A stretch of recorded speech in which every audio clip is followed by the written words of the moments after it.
વીરપસલી વ્રતની વિધિ શું છે એ જાણીએ। શ્રાવણ માસના કોઈપણ રવિવારથી આ વ્રત કરી શકાય અને બીજા રવિવારે તેની પૂર્ણાહુતિ થાય। ભાઈના કલ્યાણ માટે, તેના દીર્ઘાયુ માટે બહેનો આ વ્રત કરે છે। ભાઈ તેને યથાશક્તિ ભેટ આપે છે અને તેના આશીર્વાદ મેળવે છે। જો કોઈ બહેનને સગો ભાઈ ન હોય તો જેને પોતાનો ધર્મભાઈ માન્યો હોય તેના માટે પણ આ વ્રત કરી શકાય છે। વીરપસલી વ્રત કેવી રીતે કરવાનું હોય એ જાણીશું। આ વ્રતમાં દોરાની 8 સેરો, 8 વડો દોરો હોય તેમાં 8 સેરો છે તેમ કહેવાય, લઈ તેની 8 ગાંઠ વાળવાની અને 8 દિવસ રોજ સવાર સાંજ ધૂપ દેવાનો। ધૂપ દીધા પછી જ જમી શકાય। ભાઈ ખોબો ભરીને જે અનાજ આપે તે રાંધીને ખાવાનું। 8 દિવસ થાય એટલે દોરો પીપળે બાંધી દેવાનો। હવે વીરપસલી વ્રતની કથા સાંભળીએ। એક ગામમાં ખેડૂત રહેતો હતો। તેને 7 દીકરા અને એક શીલા નામની દીકરી હતી। 7 ભાઈ અને બહેન પરણેલા હતા। નાનો ભાઈ ભલો અને માયાળુ હતો, જ્યારે મોટા 6 ભાઈ કપટી હતા। તેણે નાના ભાઈને અલગ કાઢી મૂક્યો હતો। શીલા સાંસરિયામાં કંકાસથી કંટાળી નાના ભાઈ સાથે રહેતી હતી। મોટા ભાઈઓ છળકપટ કરી પૈસા બનાવી બેસી ગયા હતા। જ્યારે નાનો ભાઈ ખેતરમાં મજૂરી કરી માંડ માંડ ગુજરાન ચલાવતો હતો। આથી નાના ભાઈને મદદ કરવા શીલા મોટા ભાઈઓ પાસે કામ માંગવા ગઈ। ત્યારે અભિમાંથી તેની ભાભીઓએ કહ્યું કે નણંદબા, તમારાથી થાય તો ઢોર ચરાવવાનું કામ કરો। બહેનને તો કામ જોઈતું હતું, આથી તેણે હા પાડી। સાંજે ભાભીઓ જે કંઈ વધેલું ઘટેલું આપે તે ઘરે લઈ જઈને વહેંચીને ખાઈ લેતી હતી। એક વખતે ઢોર ચારી રહી હતી ત્યારે કેટલીક છોકરીઓને વ્રત કરતી જોઈને તેણે પૂછ્યું કે આ શેનું વ્રત છે?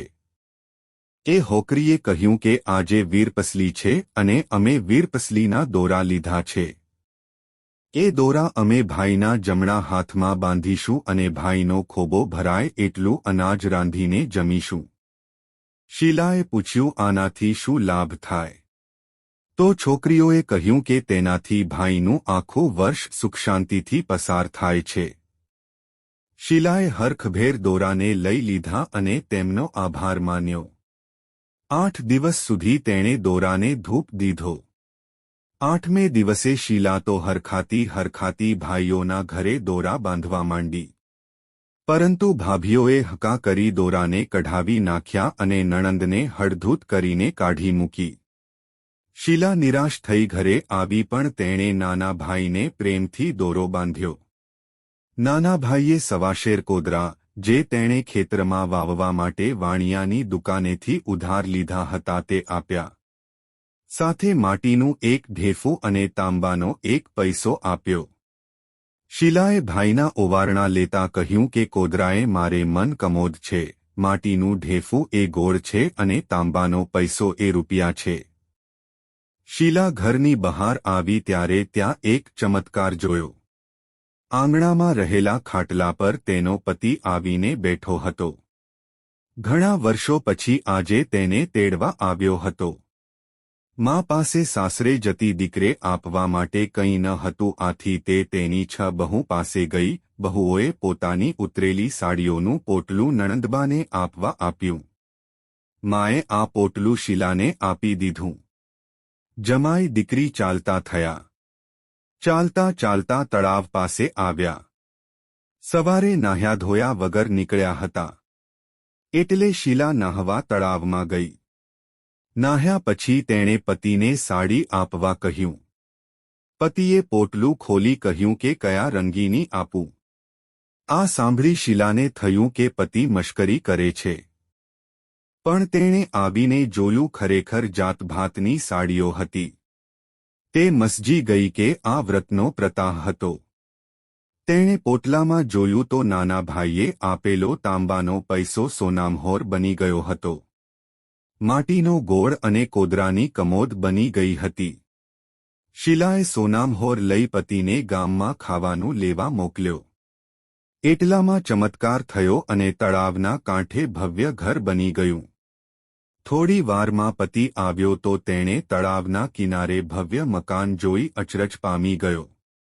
શીલાએ ત્રીજા માળેથી પતિને બોલવતા કહ્યું કે આ બધો પ્રતાપવ્રતનો છે. ઘરમાં બીજી ઘણી બધી સોનામહોર પણ નીકળી. બંને સુખીથી રહેવા લાગ્યા. બીજી તરફ ભાઈના ગામમાં દુકાળ પડતા તેઓ કામની શોધમાં નીકળી પડ્યા. ચાલતા ચાલતા આ તળાવના કિનારે ભવ્ય મકાન પાસે આવ્યા. આથી તેઓને આશા બંધાણી કે અહીં જરૂર કંઈક કામ મળશે. બહેને 6 ભાઈ અને ભાભીને બગીચામાં કામે લગાડી દીધા. જ્યારે નાના ભાઈ ભાભી અને માતાપિતાને આરામથી ઘરમાં રાખ્યા. બધા ભાઈઓને શીલાએ એક દિવસ જમવા બોલાવ્યા.